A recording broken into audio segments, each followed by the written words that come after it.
You wake up, grab your phone, and check your bank account before your feet even hit the floor. And for a split second you think, okay, this isn't terrible. Then your brain starts doing math you didn't ask for.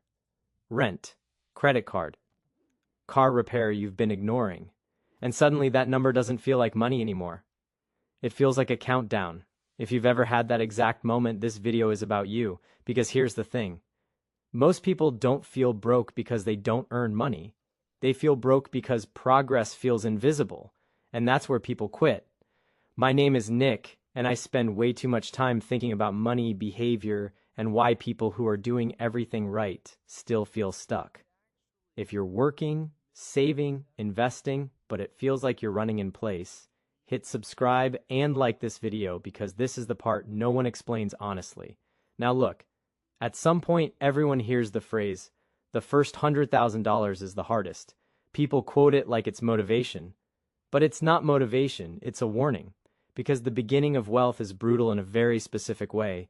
Imagine running on a treadmill that keeps speeding up, but you never move forward. That's exactly what building wealth feels like early on. You're saving, you're investing, you're saying no to stuff. And yet, nothing changes. Here's what most people don't realize. Early progress is mathematically small but emotionally exhausting. Let's do simple math. You save $5,000. You invest it. You get a great year, 10%. That's $500.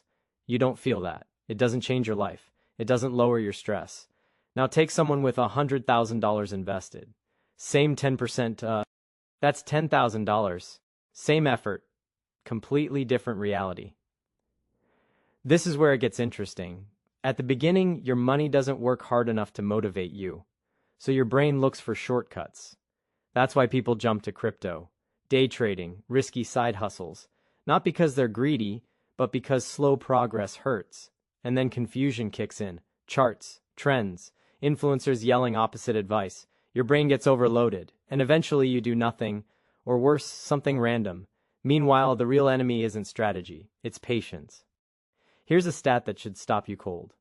According to the Federal Reserve, about 40% of Americans can cover a $400 emergency without borrowing money.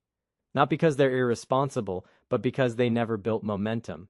And momentum is everything. Saving $300 a month doesn't feel powerful until you do it for years, month after month, calendar page after calendar page.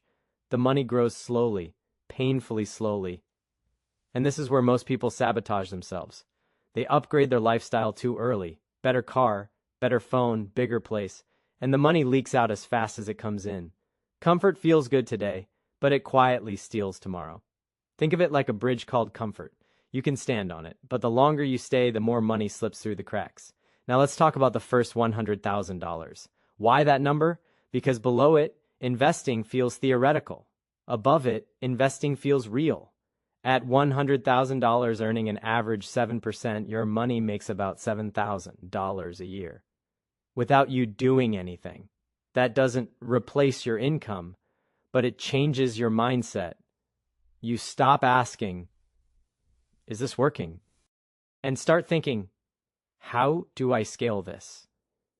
Getting there, though, feels like pushing a massive boulder uphill. Every step is heavy. Every pause feels dangerous. But the moment you push it over the crest, gravity flips. That's when people say it got easier, not because life got cheap, but because progress became visible. Now you might be thinking, okay, but I don't make enough. Here's the truth. Early on, income matters more than investment returns. Every extra dollar you earn, and don't inflate away, speeds this up. That's why the first phase isn't about stock picking. It's about consistency. Two people try to build wealth. Person A saves a boring amount every month for years. Person B waits, then tries to catch up with risky moves. Person A wins almost every time. Not because they were smarter, because they didn't quit. This is psychological, not mathematical. Your job early on isn't to feel rich. It's to stay in the game. That means tracking habits, not results. Contributions, not balances. Months invested, not daily market moves. Once the system is built, compounding finally shows up, like railroad tracks laid for miles with no train in sight. And then one day, the train arrives. Slow at first, then steady, then unstoppable. That's compounding. So if you're early and it feels slow, unfair, and unrewarding, you're not failing. You're building the hardest part. Stop judging your progress by how rich you feel. Judge it by how consistent you are. Because the first $100,000 isn't about money. It's about becoming the kind of person who finishes what they start. And once you do that, everything changes. If this helped you, hit like, subscribe for more Psychology First Money Breakdowns. And remember, wealth isn't built by people who feel motivated. It's built by people who keep going when it doesn't feel like it's working. I'll see you in the next one.